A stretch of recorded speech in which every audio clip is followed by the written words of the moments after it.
Hey class. Today we will be reviewing families a little bit more in depth. How to create custom profiles that can be applied to reveals or curtain walls. Um, and then a little bit further into detail on the curtain wall pattern based or curtain panel pattern based family. All right, so we'll start a new project using our template. And what we're going to do is go to 3D.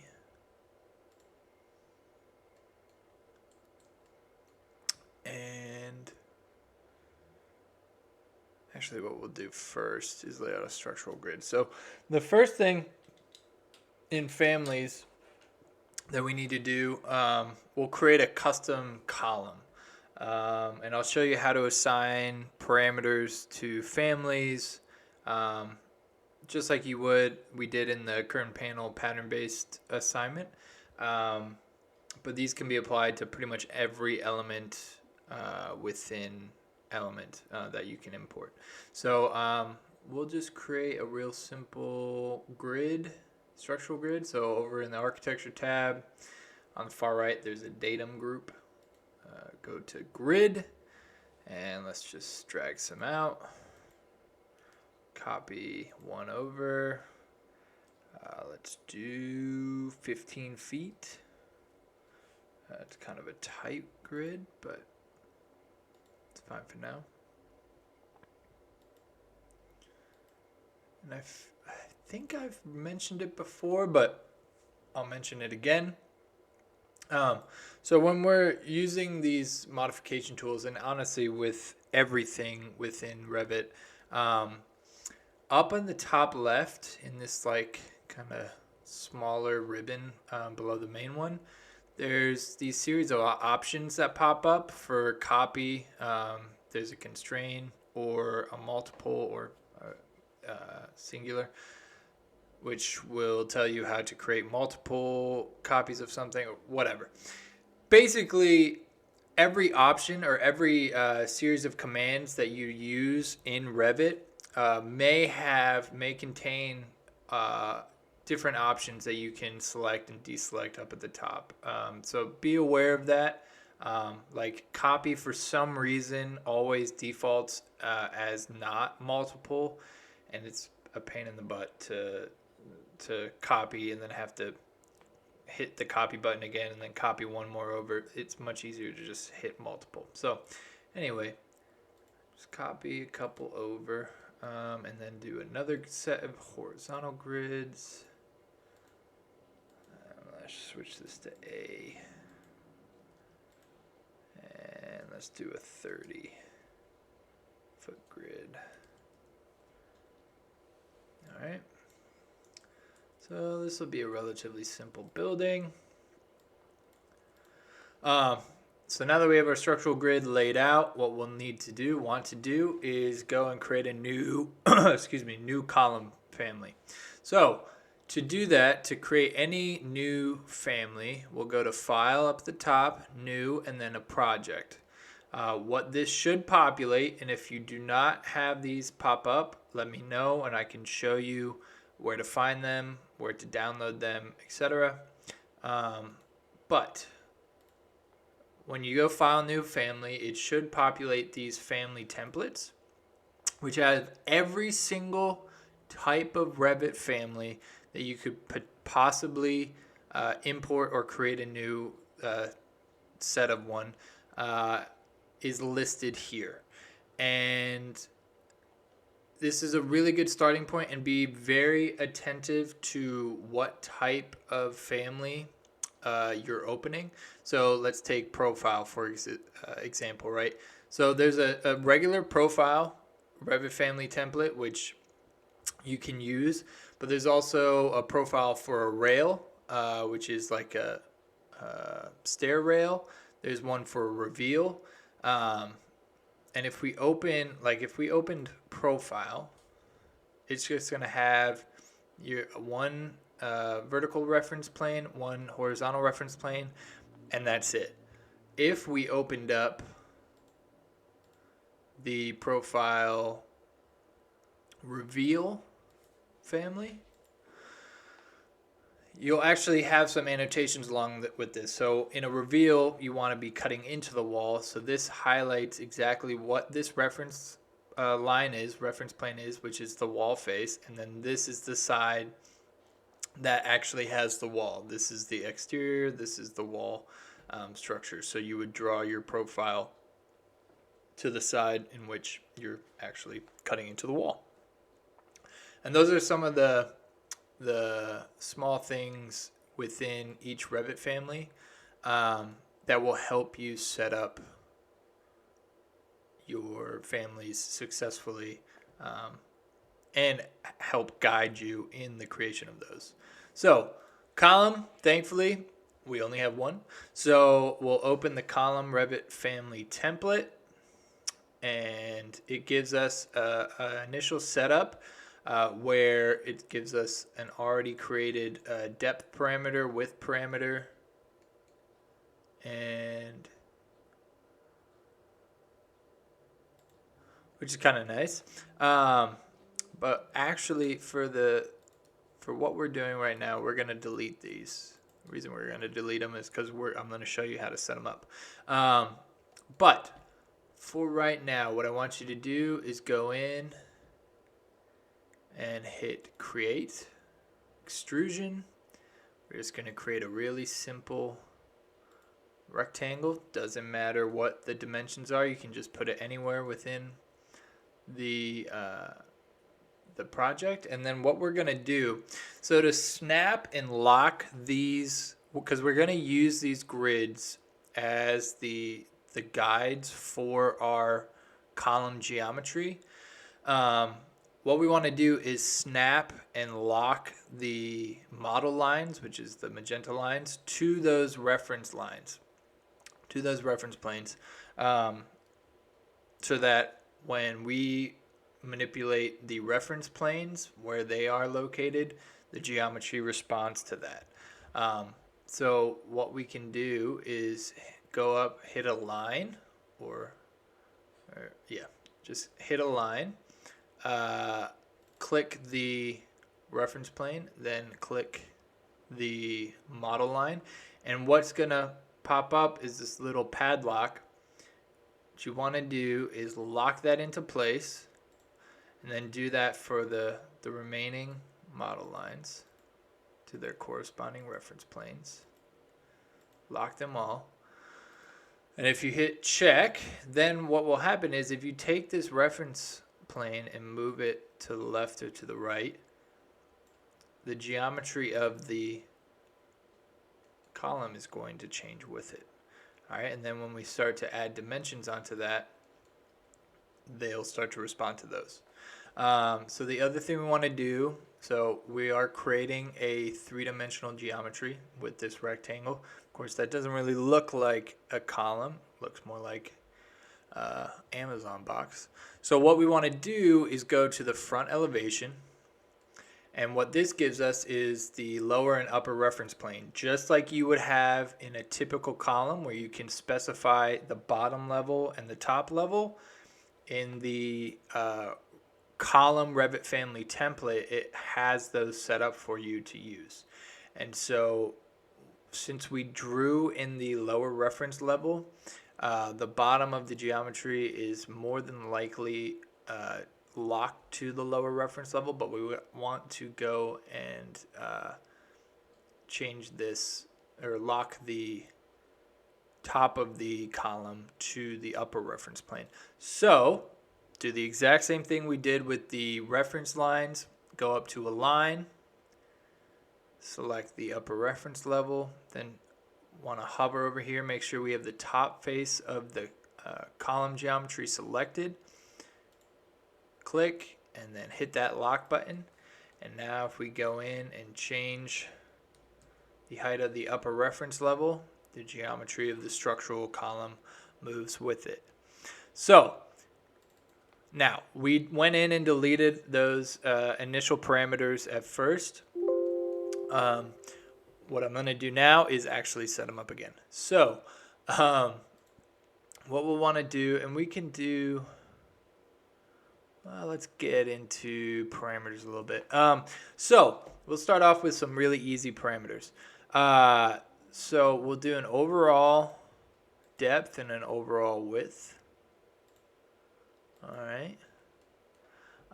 And then what we'll do is we'll set up 2 different dimension tags. Oops. From the center line. All right. And what we can do, let's do this. So we'll set up, here, how about this? We'll set up the depth as equal, like what was set up before. So dimension those, and then this equal with the cross out, if you select that, this sets both of these at equal. So if I change one side, click drag one side of the reference lane, the other side matches it because these are set to be equal. It's a really helpful tool if you want everything to be an equal distance from each other. And then what we can do is select this dimension, go up at the top, just like in our curtain panel pattern based family, create parameter next to the label drop down, go in, type in depth, keep this as a type, hit OK. Of course, let's type in depth.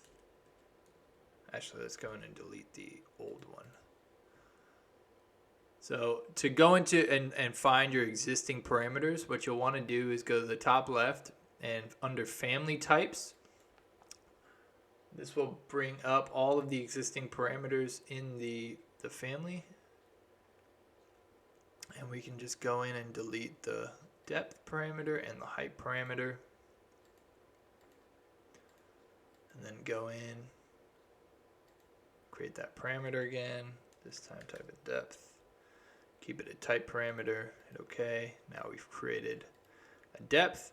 Now, for the width, I want to get a little tricky, I guess, with the left width versus the right width.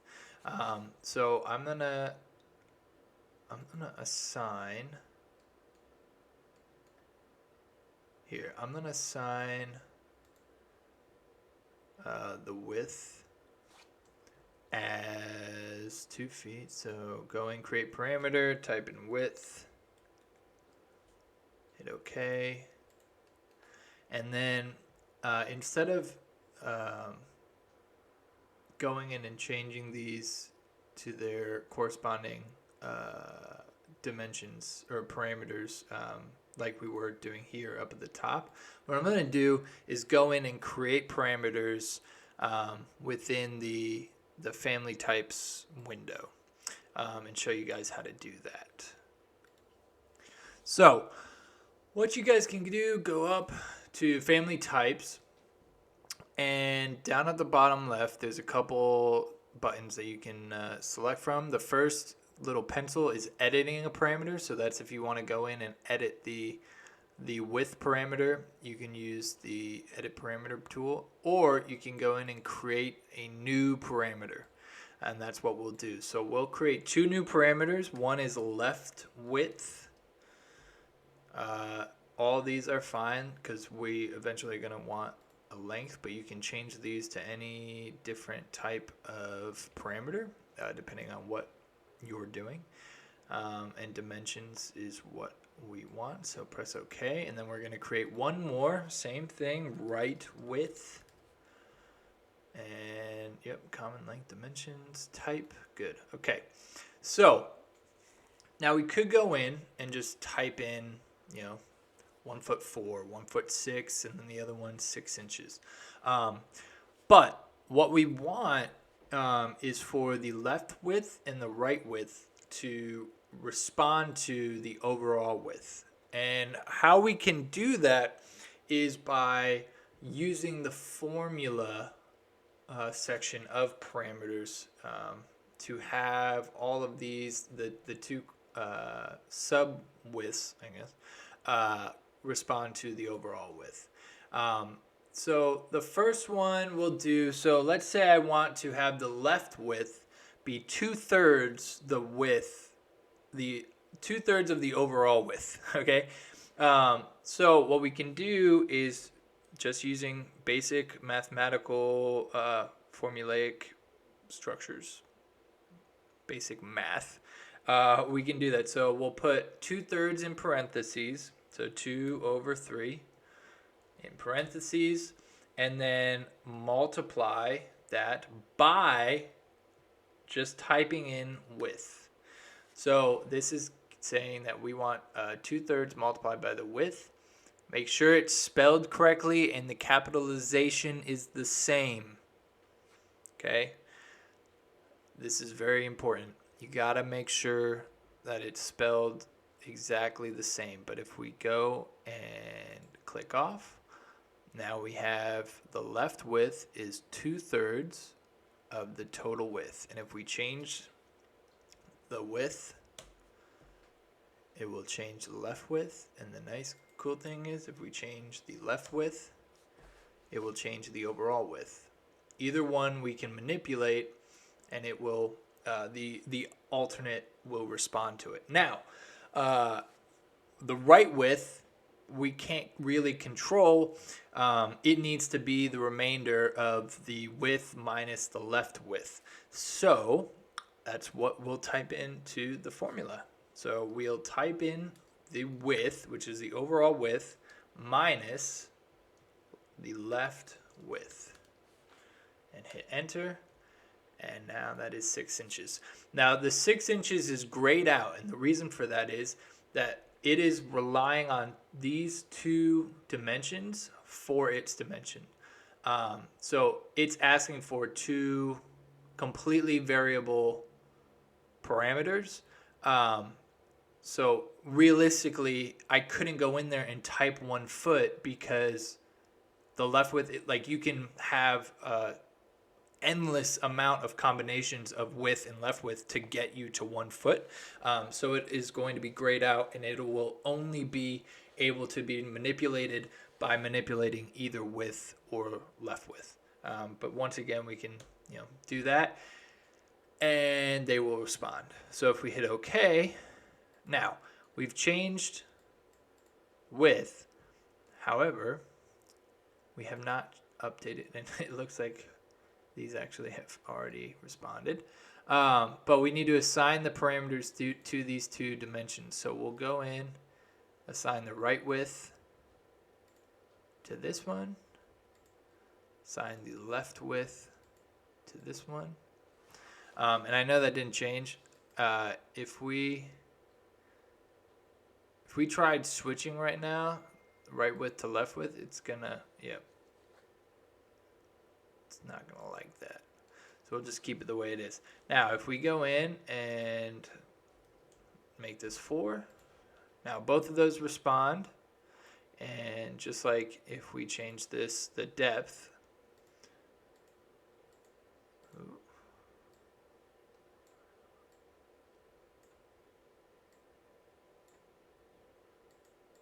there we go.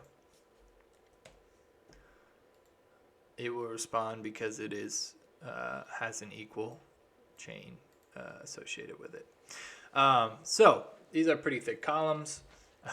What we can do, just reduce these down to a foot. What's going on?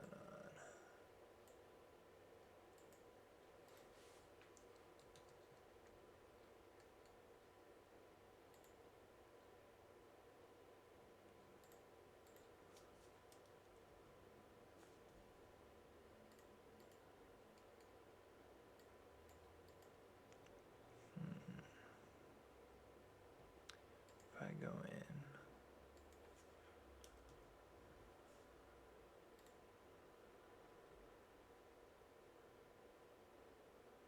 That's it's because I was trying to move Yeah, it's because I was trying to select one reference line to change or the other. You need to change the overall width at once so that these have time to respond to uh, the change in parameter. Anyway, make sure that these, and I'll make these a little bit smaller so you can, oh, that's a little too small. So you can read them a little bit better. Make sure that these are changed. Make sure the formulas are all working. One thing you can also do is go in, just like we've done a million times, go over to materials and select and create a new material parameter. Hit OK. And then go in, make sure you save it somewhere.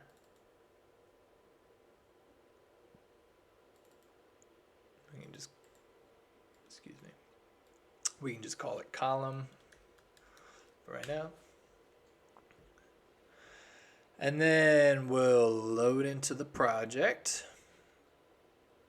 and just place it.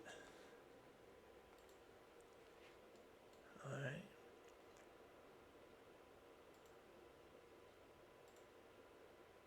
And now we have a column that is completely parametric.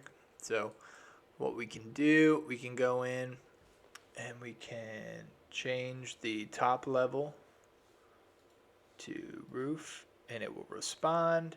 We can also go in, edit the type, and all of our parameters are here. So we can go in, change that to 4 feet, change the width to 6 inches if we want. Create a really thin blade-like column. And then go in.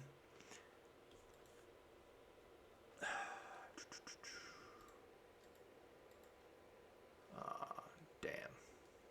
So I was hoping to just be able to lay all these out at the grid intersection, but I realize now that we created an architectural column, not a structural column, which means that we do not have that option. So we'll just place it at one of the grids. And one of the nice things about the reference planes that you can see here is that the reference planes create snaps within the family. So if you can see that center reference plane, we can snap to, we can align to, we can find the center point of to move. Same thing with the middle reference plane for the horizontal. We can select the midpoint of it, place it on the structural grid, and then all we can have to do is hit copy. Actually, we'll hit array, sorry, and then click, drag it over, and then 2, 3, 4, 5, 6, 7. Do that, and then we don't need to array it down. We can just copy to down. All right, now we have an array of manipulative, yeah, no,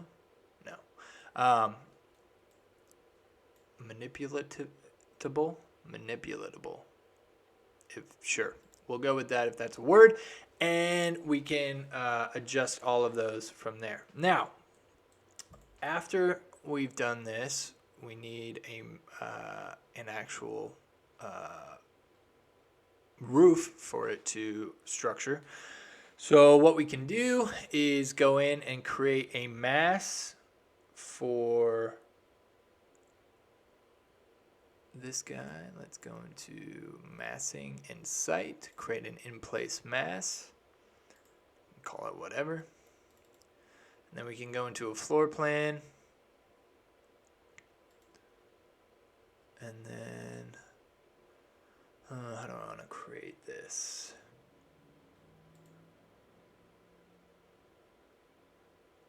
All right. So what I want what I'm going to try and do is, well, what I am going to do is create a mass with a double curved roof. So what I'm going to do is I'm going to create 2 reference planes. Remember, they're up at the top left on the reference plane. I selected one, so I have one down here. I have one down here. I'm going to name one top, name one the bottom. Remember, you got to name them if you want them to show up when you're trying to find them while creating a profile.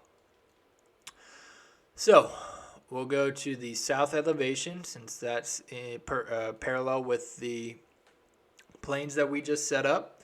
Go up to set, work plane, go all the way down. We'll hit bottom first, and we'll draw really easy, simple 3 sides. And then for the top, so we have our 3 sides, center it there. We can go in, should I use the spline tool? Let's use the spline tool real quick. So we'll go up, down, and then complete it. And then let's go in, hit set, change the reference plane to the top. We'll do the same, straight 3 sides, and we're essentially tracing over right now, but since we set it to the top, it is drawing on the top reference plane. And then for our spline, we'll do basically the inverse, where we'll go down, then up. Oh, why did I do that? I don't like that.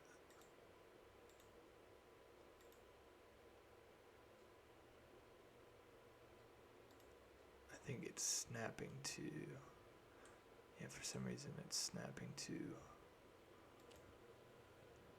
the bottom. So we'll go and draw this in 3D. Hit reference plane top. And just create our, we gotta adjust that line, so we'll move it up. There you go. Okay. All right, and now what we want to do, select all the geometry, hit create form, loft them together, and if we turn on our shaded graphic style, you'll be able to see that a little bit better. Since it doesn't fully capture our structural grid, we can take this plane, pull it out a little bit, do the same thing to the other side. All right, it's a pretty simple mass. Let's go ahead and finish this mass and then go in. First, what I'm going to do is I'm just going to do a roof by face.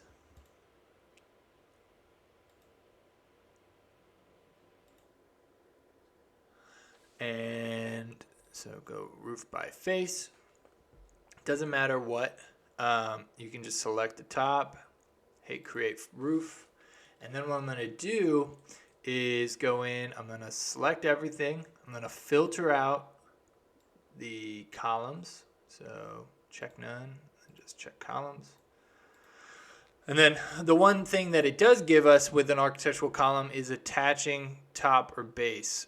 That essentially is asking if you want to attach the column to the bottom of the corresponding floor or roof that's above where the structure is placed. So if we do that, if we hit attach top to base and then hit our newly created roof, all of the pieces of structure will automatically extrude to wherever it intersects with the roof. So even with such a complex roof like this, we can have them automatically adjust to the geometry without having to go in and select everyone one at a time and manually adjust them. And the nice thing is you can just delete the roof and those will stay just the way they are. And if you need to adjust it, you can just go in and create a new roof for temporarily re-update the columns, and they'll all adjust to the new geometry. So let us create a new, let's do curtain walls. So like always, we can do wall by face, go down, select curtain wall, select all of the vertical faces around the guys. Oh, and it has created it. And the reason I didn't realize that until just now, because there are no grids integrated into this family. So what we can do is go in, we'll create two. So let's create a curtain wall, CW sides, and this one we'll just leave blank.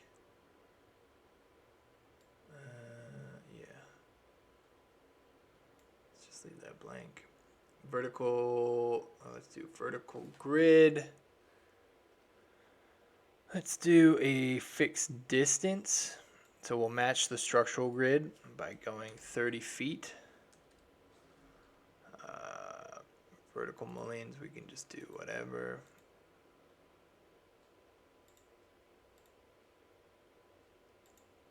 Horizontal, we can say none and just change the borders. And then curtain panel, let's change this to an actual panel. Glazed panel. And we're good. All right, so press OK. And then do the same thing over here, change it to curtain wall sides. Now if we pan to the right, what we can do, since this is a fixed distance of 30 feet, we can grab one of the grids and drag it over to the center line, or the near center of, gotta unpin it. Drag it over.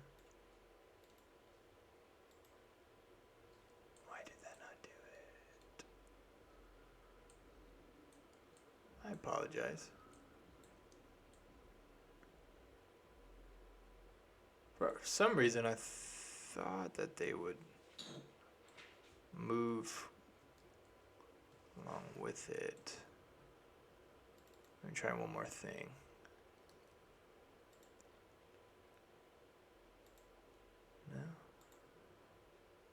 No? Well, never mind then. So go back into our curtain wall family. Let's turn this off. Delete the grid line, yes, and then we'll just go into side view, go to architecture, curtain grid. We'll just manually create curtain grids that align with the structure. Of course, you would never do this in real life because a 30 by, how tall is this? 24 feet piece of glass is ridiculously expensive. We'll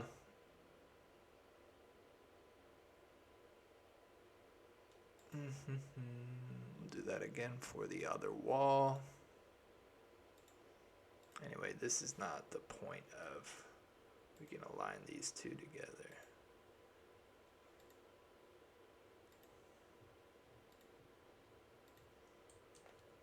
Alright, and then really quickly, since I know we are kind of wasting time, we can go to curtain wall sides. So we keep all the mullion information, just duplicate. Now let's call this top, bottom. Hit OK, and then we'll just do, let's do a fixed number. Play around with that. Hit OK.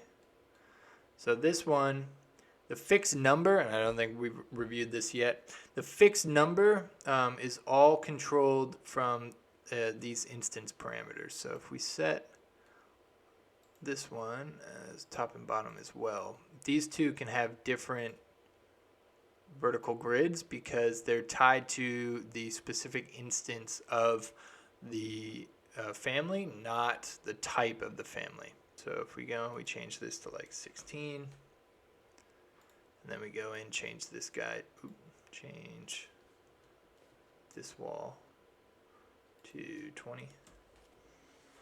They can be completely different, and you can adjust it based on whatever geometry that specific instance of that family is. So what I wanted to do by creating these is create a custom corrugated panel, right? So right now all of these are just simple extrusions. They're glazed family, so we can go in and change the thickness of it and the material of it. But what if we want a panel that has a certain geometry to it?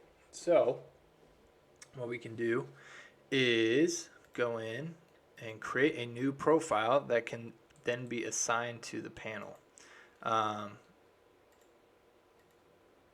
If you go in here,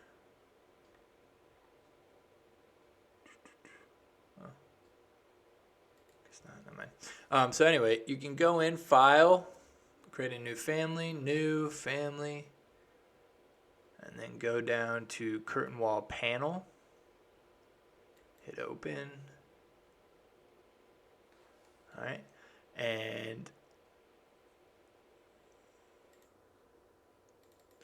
so it allows you to visualize in the reference level the exterior, so you know which way it's going to be facing. Then if you go to, let's say, an exterior view, you can see this is kind of the generic outline of the rectilinear panel and the center line of the panel. And then you can go to the left or right and it'll show you this is the exterior side, etc.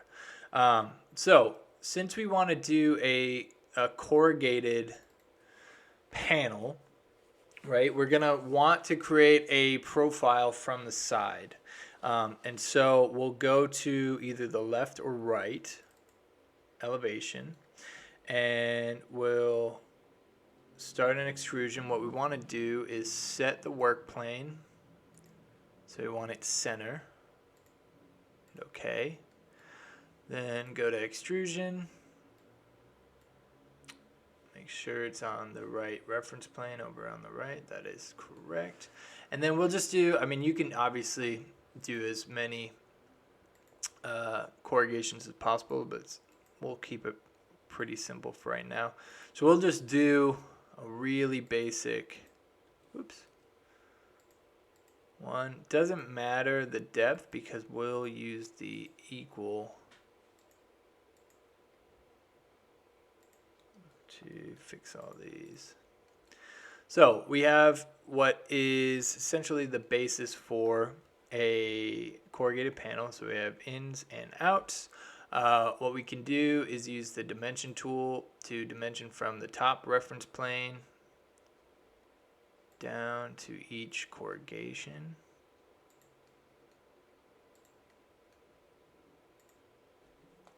And if you lose the chain, you can always select the dimension line, go up to edit witness. Oh my goodness. Edit witness lines. Hit that, and then it will allow you to continue the chain of dimensions.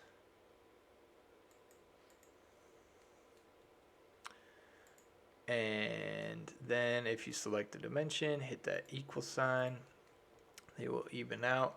I left the bottom in versus the top, which is out, because obviously these panels are going to continue. So you want the essentially the next panel is going to be, the top is going to be out. So you want the pattern of whatever you do to continue as you go. And then what we can also do is we can hit the Align tab up at the top and lock the top of the panel to this geometry, or lock the geometry to the top reference plane. Lock the bottom to the bottom reference plane. Lock that guy. And then we can also create a thickness for the panel and make sure that those are equal from the center.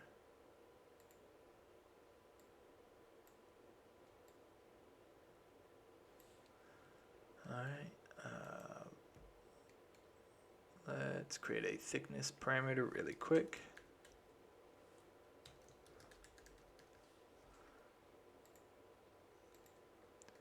All right, hit check.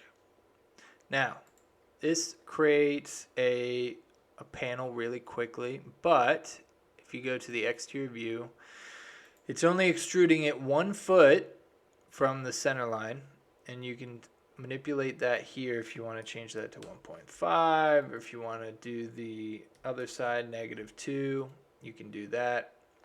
But since this is a curtain panel, and we want the panel to manipulate itself to whatever geometry the curtain grid is in, we'll want to align and snap the two ends to the boundary reference plane. So we'll hit that Align tab again, select one reference plane, lock it, select the other, lock it. Now if we move this, the panel moves along with it. Same for here. And this is also a really good way to make sure that what you're setting up will actually work in the project. So you can just grab these guys and manipulate them. You can see that the corrugations are all changing so that they're equal, and that the panel is growing and shrinking depending on what orientation the grid will be in. So we can save this. Yep. Curtain panel, corrugated. Load it into our project. Then we can go in. So what I'm going to first do is place it onto, actually I'll change the side. Let's change the side curtain wall family to, from the glaze system panel to, where is it? Curtain panel corrugated. So you got to find your name, hit OK, and now we have our corrugated panel that we can then go in. We can also change the thickness of, so we can put this to 1 foot. Oh.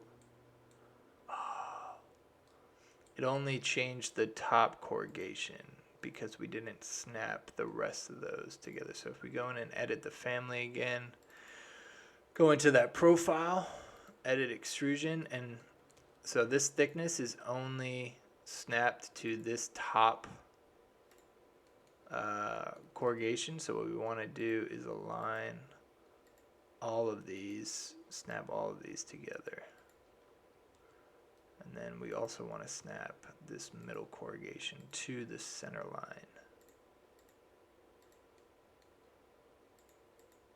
So that those don't change. Okay.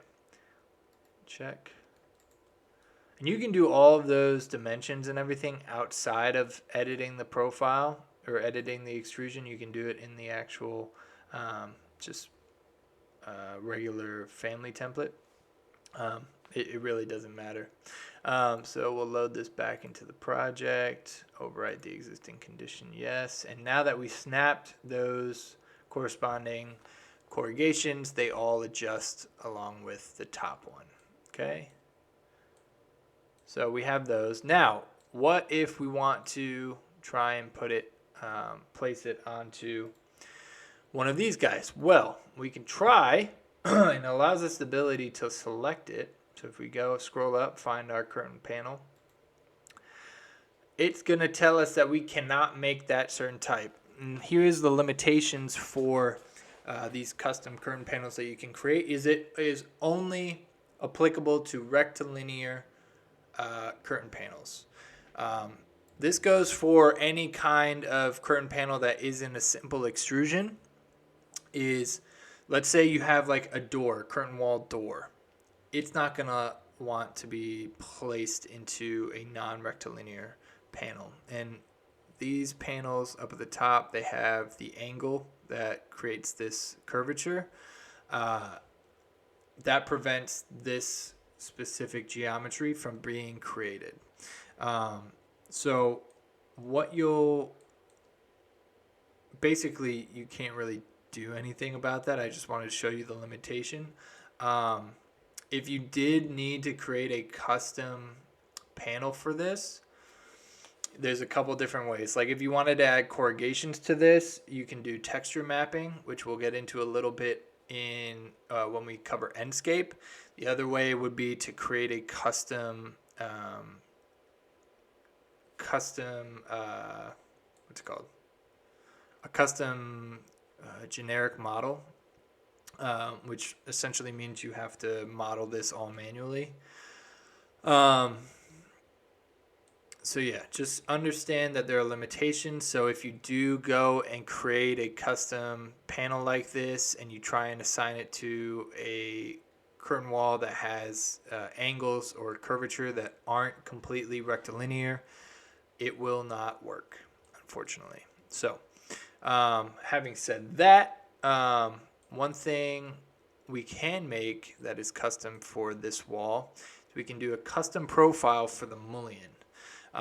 So mullions, if we go in, we select this and edit type, under the parameters is the profile. And right now it's just defaulted to your typical rectilinear profile. But if we went in and changed this to, let's say, C shape, and hit OK, what it's going to do is it's going to go in and it's going to change all of the mullions to whatever shape profile we use, because all these mullions are essentially profiles that are then extruded.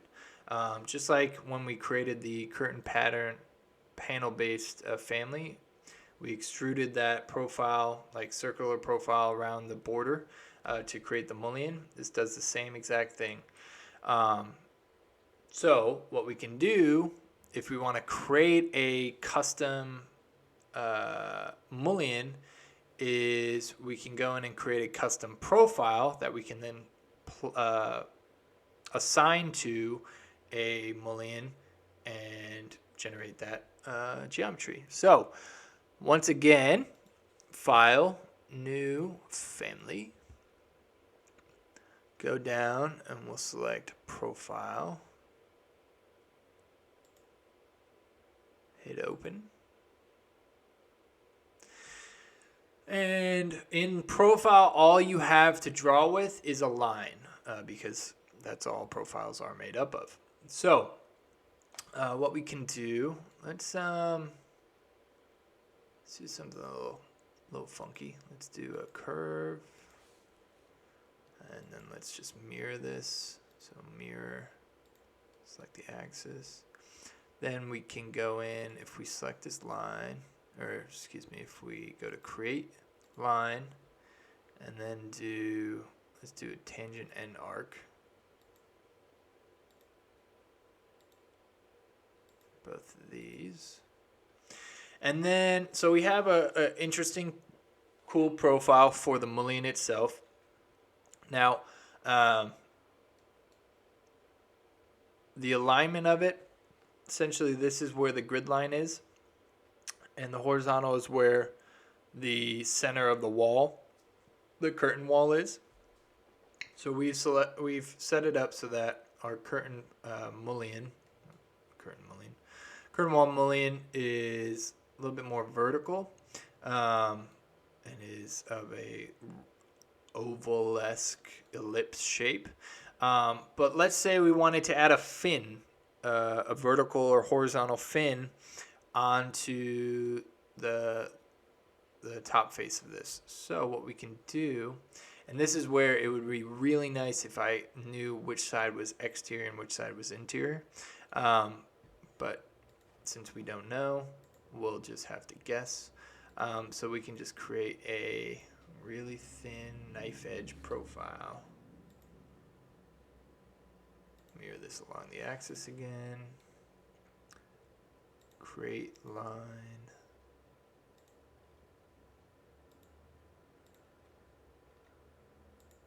Tangent curve again.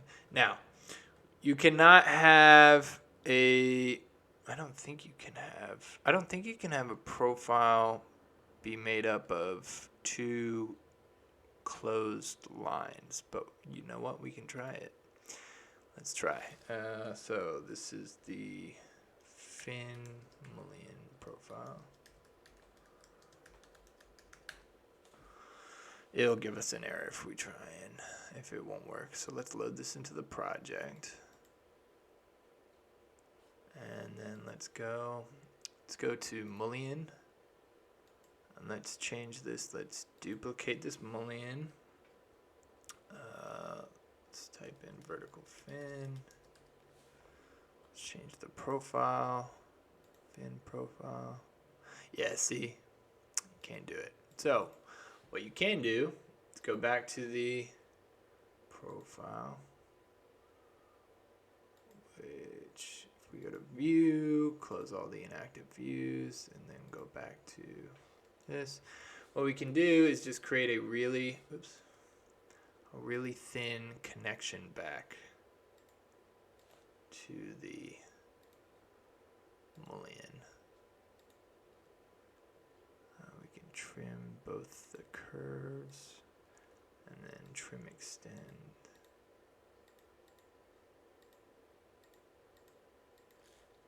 So now we have one closed loop. Save this, load it back into the project. Load it back into the project, there we go. Overwrite the existing, and then go back to our mullion, duplicate it, vertical fin, change the profile to the fin profile. All right, and then hit OK. And then what we can do is go into our top bottom curtain wall family, edit type, and then go down to the vertical mullions and change the interior type to the vertical fin. Hit OK.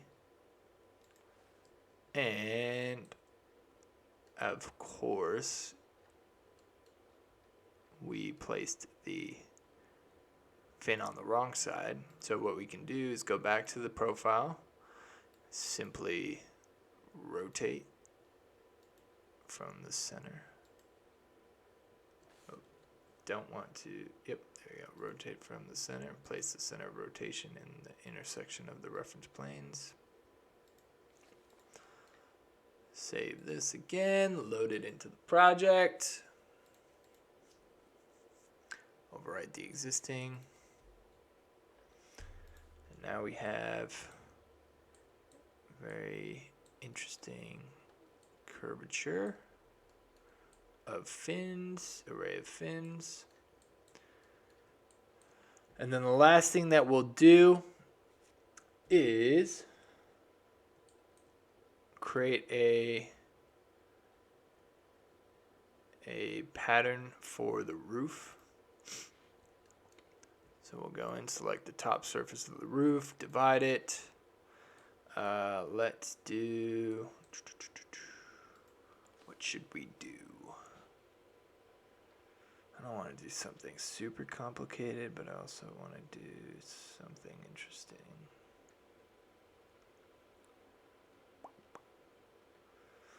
Alright, let's just do triangle flat. Rhomboid. That looks cool.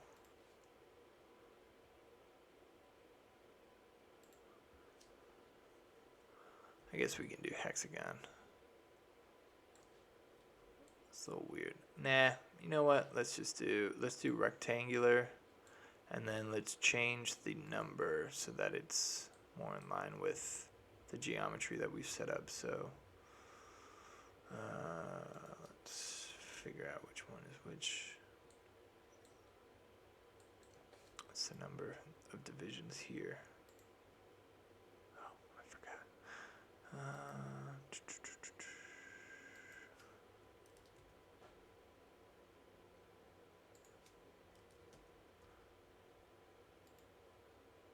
Hold on.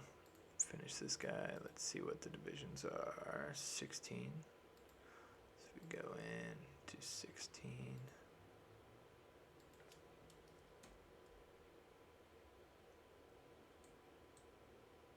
I wonder why that's not.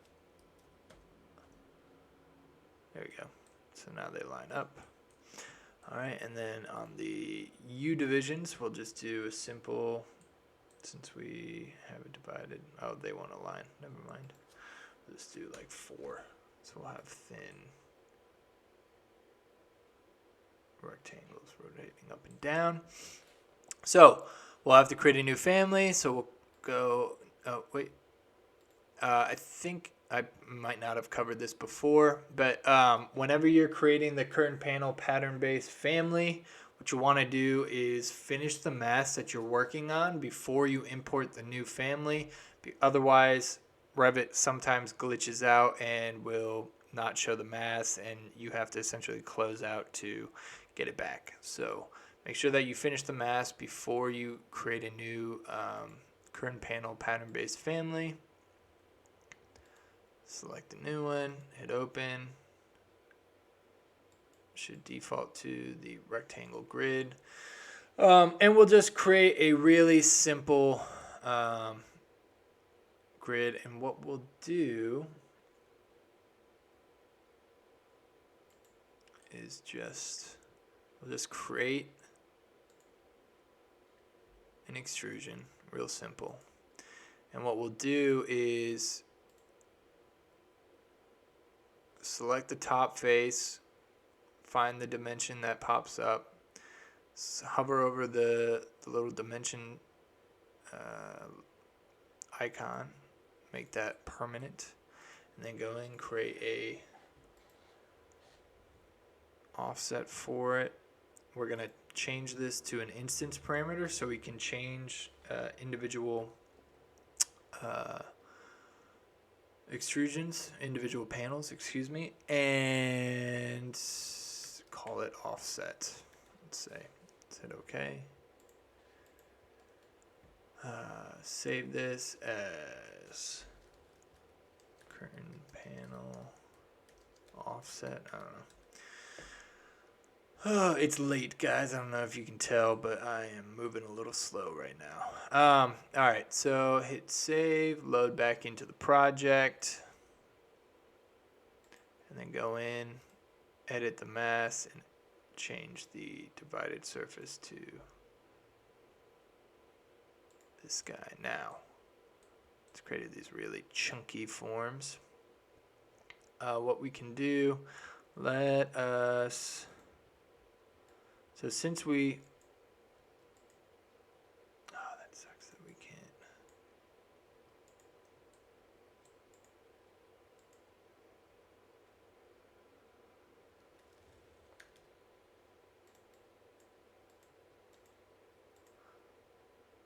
So since we created the curtain panel parameter as an instance parameter, if you go in, you tab in and select an individual panel, you can go in and change the dimension of certain ones. Kind of wish we hadn't. You know what I'm going to do? I'm going to undo, because I don't like how it starts off as 4 feet. So I'm going to go back into our panel. I'm going to change this to 3 inches. Load in, save it again.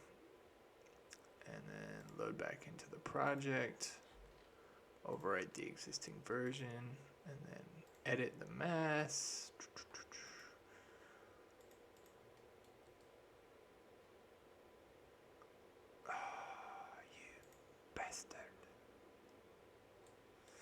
All right, well, that is what it is, I guess. I guess if we were to try and reset this, what we would have to do is finish the mask, go into families. So under the project browser, if you do the drop down of the families, this will bring up every single family that lives in your project. Okay, so if you want to go in, find one that might not be placed that you want to edit, or if you want to delete a certain family out like we want to right now, what we can do is go in here, and then what I gotta do is actually find where, because it doesn't look like it's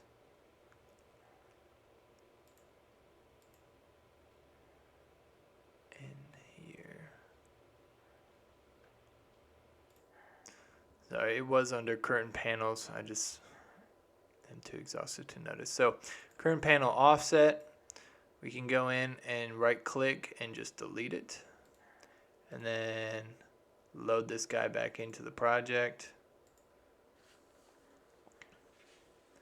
Go in, edit in place.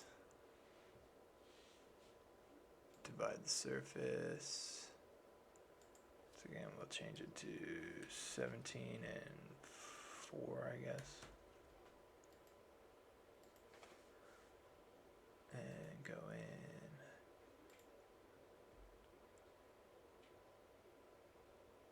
There you go. See, now they're nice, thin, 3-inch pieces, and we can go in and change a couple.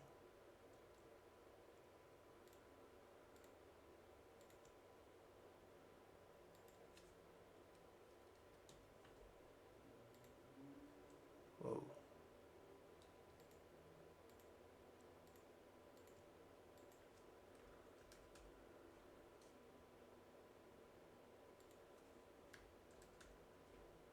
And create some patterns within. Start to create some undulations.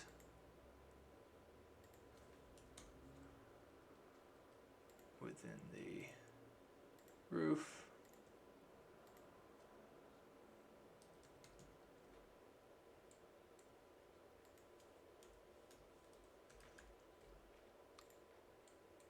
You can really do whatever you want.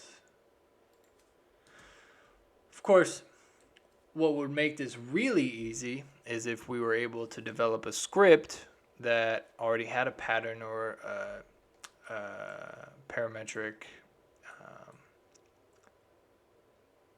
ability to manipulate these panels offsets, which we will get into later in the semester.